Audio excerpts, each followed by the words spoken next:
Home guard commandant Jambanna ಅವರು police ಸ್ಟೇಷನ್ಗೆ duty ಕೊಡುವ ವಿಚಾರದಲ್ಲಿ 7,000 ರೂಪಾಯಿ ಲಂಚದ ಬೇಡಿಕೆ ಇಟ್ಟು 5,000 ರೂಪಾಯಿ ಸ್ವೀಕರಿಸುತ್ತಿದ್ದ ವೇಳೆ ರಾಯಚೂರು ಲೋಕಾಯುಕ್ತ ಬಲೆಗೆ ಬಿದ್ದ ಘಟನೆ ರಾಯಚೂರು ನಗರದಲ್ಲಿ ಕಳೆದ ರಾತ್ರಿ ನಡೆದಿದೆ.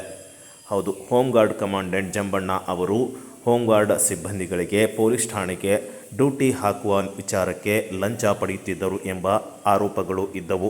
ಇದೇ ವಿಚಾರಕ್ಕೆ ಸಂಬಂಧಪಟ್ಟಂತೆ ಮಾರ್ಯಪ್ಪ ಅವರಿಗೆ ಇಡಪನೂರು ಪೊಲೀಸ್ ಠಾಣೆಗೆ ಡ್ಯೂಟಿಗೆ ಹಾಕುವ ವಿಚಾರದಲ್ಲಿ 7,000 ರೂಪಾಯಿ ಲಂಚದ ಬೇಡಿಕೆ ಇಟ್ಟಿದ್ದರು. 2,000 ರೂಪಾಯಿ ಕೊಟ್ಟಿದ್ದ ಮಾರ್ಯಪ್ಪ ನಿನ್ನೆ ಸಂಜೆ 5,000 ರೂಪಾಯಿ ಕೊಡುವುದಾಗಿ ಹೇಳಿದ್ದ.